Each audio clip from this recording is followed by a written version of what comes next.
महाभारत के युद्ध का 13वां दिन था।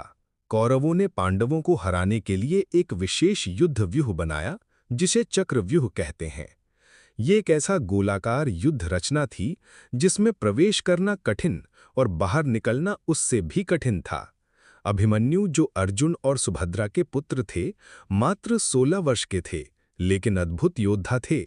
बचपन में उन्होंने अपनी मां के गर्भ में रहते हुए अर्जुन और श्रीकृष्ण की बातें सुनकर चक्रव्यूह में प्रवेश करने की कला सीख ली थी, परंतु बाहर निकलने का तरीका उन्हें नहीं पता था, क्योंकि तब तक उनकी मां सो गई थी और कथा अधूरी रह गई थी। जब पांडवों में कोई भी चक्रव्यूह तोड़ने को तैयार नहीं हो सका, तो अभिमन्यु ने आगे बढ़कर कहा, यदि प्रवेश कर सकता हूं तो पांडवों की विजय के लिए मैं युद्ध करूंगा। वे अपने रथ पर सवार हुए और अकेले ही चक्रव्यूह में घुस गए। अंदर भीम, नकुल, सहदेव और अन्य पांडव योद्धा उनके पीछे पीछे आने वाले थे, लेकिन जयद्रथ ने उन्हें रोक लिया। अभिमन्यु अकेले ही भीष्म, द्रोणाचार्य, कर्ण, अश्वत्थामा जैसे महारथियों से भिड़ गए। उन्होंने अनेक योद्धाओं को परास्त कर दिया, परंतु एक साथ कई योद्धाओं ने नियम तोड़कर उन पर आक्रमण किया। अंत में अभिमन्यु घायल होकर वीरगति को प्राप्त हुए। उनका बलिदान पांडवों के लिए एक अमिट प्रेरणा बन गया और अर्जुन ने प्रतिज्ञा ली कि अगले दिन वह जयद्रथ का वध करेंगे।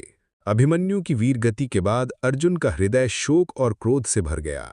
उन्होंने प्रतिज्ञा ली, यदि कल सूर्यास्त से पहले मैं जयद्रथ का वध न कर पाया तो अग्नि में प्रवेश कर अपनी जान दे दूंगा। अगले दिन भोर होते ही अर्जुन अपने सारथी श्रीकृष्ण के साथ युद्ध भूमि में उतरे।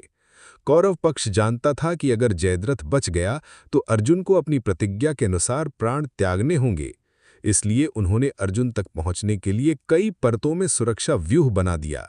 भीष्म, द्रोणाचार्य, कर्ण, अश्वत्थामा और अन्य महारथी अर्जुन का मार्ग रोकने लगे, लेकिन श्रीकृष्ण की अद्वितीय सारथी कला और अर्जुन के तीरों की वर्षा से पांडव धीरे धीरे आगे बढ़ते गए। सूर्य पश्चिम की ओर ढलने लगा और समय कम होता जा रहा था। जयद्रथ युद्ध भूमि के अंतिम छोर पर छिपा खड़ा था। तभी श्रीकृष्ण ने अपनी मायावी शक्ति का प्रयोग किया और अपने सुदर्शन चक्र से क्षण भर के लिए सूर्य को ढक दिया। सभी को लगा कि सूर्यास्त हो गया है और जयद्रथ निश्चिंत होकर युद्ध भूमि में सामने आ गया। उसी क्षण श्रीकृष्ण ने सूर्य को पुनः प्रकट कर दिया और अर्जुन ने बिजली की गति से अपना दिव्य बाण छोड़कर जयद्रथ का वध कर दिया। इस प्रकार अर्जुन ने अपनी प्रतिज्ञा पूरी की और अभिमन्यु के बलिदान का प्रतिशोध लिया।